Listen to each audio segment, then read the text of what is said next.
how's it going? All right, how are you? All right, what do you got here? Got an 1884 Colt 45 revolver. It's not loaded, is it? Nope.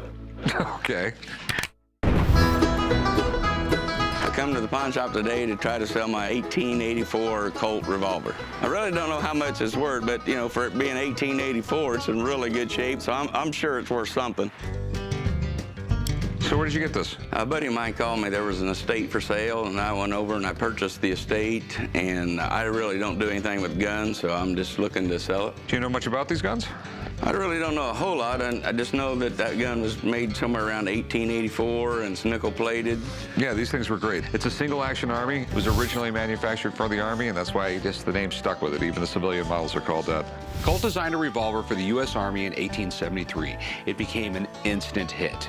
In fact, it was so popular, its overall appearance basically didn't change for 70 years. So it's a classic example of getting it right the first time and not screwing with it. These were the Glocks of their day. They were really, really high-tech when they came out. The engineering on these things, the machining was incredible. Cheaper guns, what would happen was they'd start getting really worn out, and the timing wouldn't be correct. So when they fired it, the bullet wouldn't be lined up with the barrel, and bad things would happen. Samuel Colt invented the first practical rotating cylinder revolver, and it changed everything. The last thing in the world you wanted was to be staring down the barrel of a Colt, and you got just anything else, because the Colt was the M16 and everything else was a cap gun. This thing is in remarkably good shape for it being this old. Believe it or not, there are fakes of these things. I don't think this thing is fake, but then again, you rarely see them nickel-plated, especially for this year. So I'd really like a guy to come in here and take a look at this thing. Sure. Thanks. If this gun is real, there's no question I want it. But before I make an offer, I have to have someone come and check it out. Hey, Rick, how's it going? Good. So this is it. What are your concerns? I just want to make sure it's real. Let me take a look here. I'm president of Weapons Specialists Limited. We deal with every type of weapon you can think of, from a flint knife or spear, all the way through rocket launchers and tanks. If it can hurt you, we're the people that deal with it. This was probably one of the most famous pistols that ever existed. It was called a Peacemaker, it was called a Frontier, it was called a Single Action Army. It's the kind of gun that all the famous gunfighters would have had. That's why Hollywood made it famous, you know. It was probably the most used firearm of the period from 1873 to the turn of the century.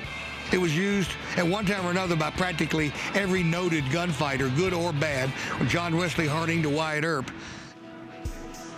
It's in very, very good condition, although you probably wouldn't want to fire a gun like this. This is strictly a collector's gun, but it's got fairly nice rifling. There's a little pitting, which leads me to believe the gun was not shot a lot. Based on everything I can see here, Rick, I think this is a real original 1880s Colt. Well, mostly original. These serial numbers match. See, it's got a matching serial number here, here, and here. So all those parts were original parts. However, the serial number on the gate does not match the other serial numbers, which takes a little bit away from the value. But these things broke a lot. Sometimes they were replaced. It could still be, you know, something that happened in the day. Okay. So what do you think it's worth? I'd say between $3,000 to $5,000. Okay. I really like this gun, and I'm thrilled it's real. Even though one of the serial numbers doesn't match, it's in remarkable shape, and I can't even begin to tell you how much I want this thing. All right, did you want to pawn it or to sell it? I'm looking to sell it. What do you want for it? Now that I know what it's worth, I'm thinking like $4,000.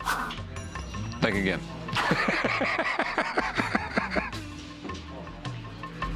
$3,000. See ya.